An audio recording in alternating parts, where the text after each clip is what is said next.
6.5. It's at 6.5 million. Hey, I'm here to show you there's a difference between being a human at a final table and being a robot, or as some of you might call a solver at a final table. Let's find the difference in some of the highest stakes tournaments with some of the best pros, or considered to be some of the best pros in the world. Let's get right into it. Biggest buy-in tournament of the year, the WSOP 250K super high roller, over $4 million the first. 23. We're four-handed. Yeah, 24 and some behind. Cool. Posted some blinds. Bryn Kenny, 16 big Yeah, blinds, 33. 500K big blind, 250 small blind. He's in the cutoff with Ace Quito, and he raises to about 2.6 bigs. Big size. Boyven, very good player, very exploitative player, and he's very studied, but he takes the study and employs a ton of exploitation into his gameplay. But there's two massive blunders here pre-flop. Again, see, I'm going to play out the rest of the hand, see if you can figure them out. Boyven goes for a 3-bet to 5.2 big blinds with ace 5-0. And Davies looks down at pocket kings in the big blind. 6.5. It's at 6.5 million.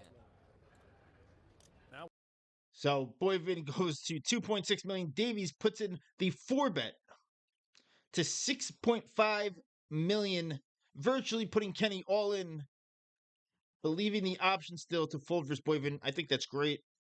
But what would you do here with ace queen O and bring Kenny's shoes? Could Davies have a light 4-bet in that spot? Absolutely. Bryn is fully aware that he's capable. Does that I don't care. too good? What's a light 4-bet in this spot? No one has a light 4-bet in this spot. Bryn Kenny, he has no fold equity versus Bryn Kenny, who's got a very uncapped range here. You know, he's opening off 16 bigs, and then the button Boyven does puts in a small 3-bet. as well. Boyven folds. Davey snaps it off with kings. He does end up shoving ace queen O. We can watch the run out real quick, and then let's see human versus solver. How would the solver of approach this spot? 9-4 juice, all hearts, those hearts are covered. They both immediately looked. But Davies is all good there. Kenny's going to need an ace. Playing for millions of dollars. Does not find it on the turn.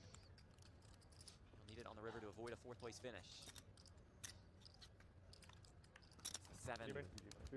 GG to Bryn Kenny. He busts in 4th place for 1.4 million. He's doing okay. But human versus solver. We saw what the humans did. Like I said, there were 2 mistakes. Comment below what you think they are. All right, here we are, deep in the vault. We're four-handed, and we're looking at the pre-flop spot we just watched, where Bryn Kenny raises to 2.6 bigs. The only option they gave him was raising to 2.6 and all in. I think there should be a third option added, actually raising to half your stack. I don't like the idea of playing much all-ins here, and the solver doesn't do it much, likely for that reason. But ace queen O would be one of the few hands that would play some shoves here, but majority is raising. 2.6 is not the size I would ever use here either. They gave that, though, because that's the size that he used in-game. And then this brings us now to mistake number 1 of the pre-flop spot. Now, Boyven is a very, very studied player, much better player than I am, but he's very exploitative, and he probably has good reason to use ace 5-0 in this spot, and it probably works really, really well even in this situation, especially versus Bryn, who's a wider opening player, probably reacts poorly to these 3-bets, or maybe he feels less than optimally, and he wants to play pots with Bryn. So he's going to make mistake number 1 if he were the solver and put in a 3-bet with ace 5-0. You can, just to point out, obviously no hands want to shove here because there's 2 very deep stacks behind, including the chip leader with Alex Foxen. Alex Foxen's range already gets really, really tight. He's supposed to pure 4-bet ace-5, ace-4 suited. No one's really doing that. I'm not going to spend much time on this range because it's not involved here much at all. But you can see 10s and 9s and 8s are already hitting the muck, of course. Ace-Queen-O is already mixing folds from Fox in this situation. But you can obviously play a decent amount of 4-bets here, even though his range is quite scary, to say the least. And then that brings us to Davies, who executed this hand obviously perfectly. It's easy to do when you have pocket kings, and he puts in the 4-bet. This is obviously not the mistake.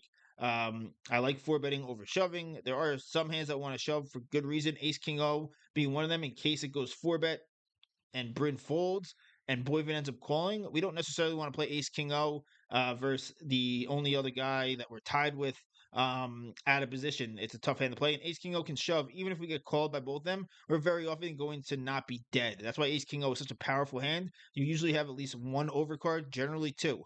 If it's jacks and queens, and even if it's like queens and kings, we still have that 30% ace that we can hit. And that's why Ace King O is shoving. But every other hand, for the most part, is going to put in the 4-bet click. And that brings us now to mistake number 2.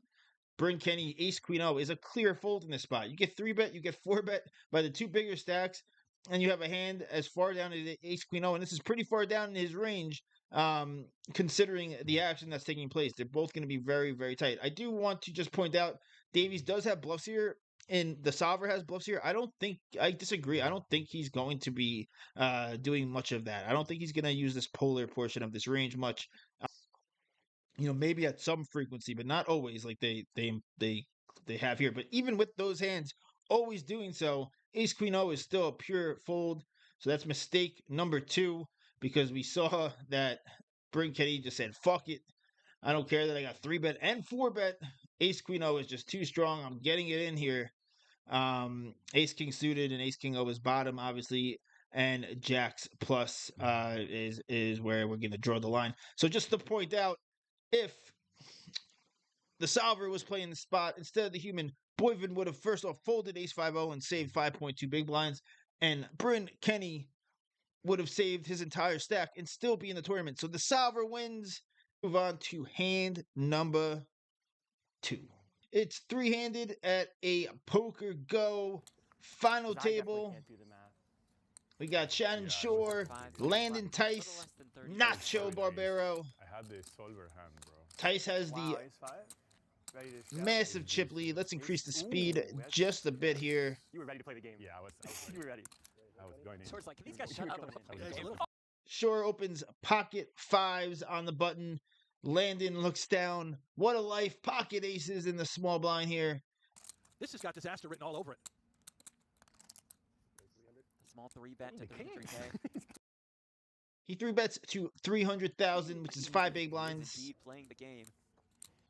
Now, what would you do if you're Shannon here? With pocket 5s, Landon Tice, known aggressive GTO player, 3-bets you in the small blind. Are you calling? Are you 4-bet jamming? What's the mistake made pre? Is there one?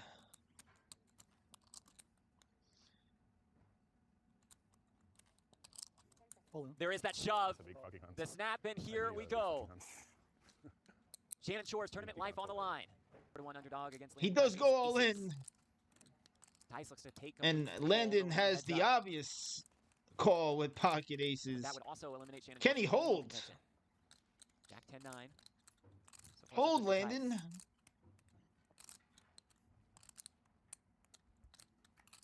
Oh, turn! Oh. It is a 5. And all of a sudden, it's Tice with just 2 outs. Ouch. It's a 3-horse race. Let's see the best way to approach the spot. What would the solver done versus the human? Obviously, Shannon ends up sucking out, but most of the time, 80% of the time, in fact, he would have been out of the tournament. Could the solver have saved their stack? Shannon raises to 2 big blinds. And here we are in the small blind looking at Landon's 3-betting range. Now, what's interesting to note is Landon is 61 or 62 bigs effective with Nacho here. And with that being the case, because he's the chip leader, he's still going to play shoves for 62 bigs effective. We don't really give a fuck about Nacho behind because he's going to have to fold so incredibly tight. Now, would Nacho specifically do so? No. So I'm not suggesting to do this if Nacho's the one waiting behind you with 60 big blinds. But from a theory perspective, the solver would shove Queen Jack, King 10, Queen 10, Jack 10 suited, Ace Deuce suited, pocket fours is in there, pocket sevens. And there's a good reason for this. We get to fold out basically everything. You know, hands that dominate us. Even Ace King O has to fold if you're in Nacho's shoes. In theory, I don't expect him to do this, but Ace Queen O, and obviously Ace Queen, King Queen suited, Ace Jack, King Jack suited. And we sometimes get called by tens or jacks, and we're doing okay when we have Queen Jack suited versus tens is flipping. We're doing okay versus Ace King suited with Queen Jack, Queen 10 suited.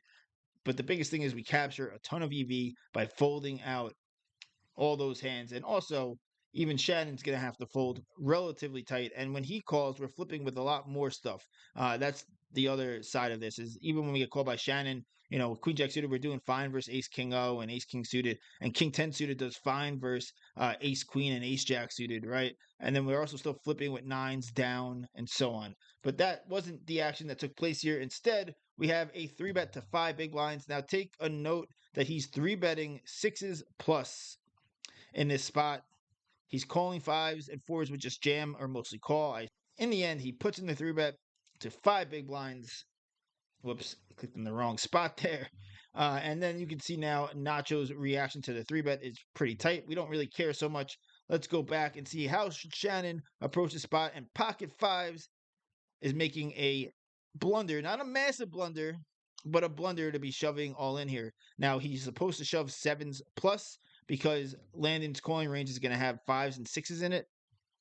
But fives doesn't shove because it only gets called by hands we're flipping with or completely dead to. And that is the bulk of the reasoning. So fives should just be playing a call here. The solver does it again. The solver would have saved that equity and not gotten all in versus pocket aces in this spot.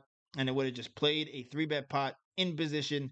So that's hand number 2. All right, we're going to call it there for today. I hope you guys enjoyed looking at those 2 interesting final table spots and learned something and just found the spots to be interesting. The solver is always right in the end.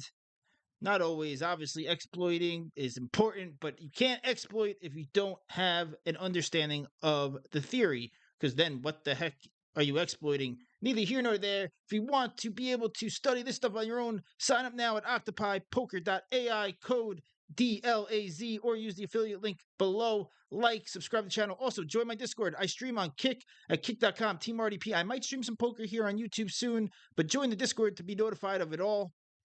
Link also below. Thank you. This is DLAZ, and I'm out.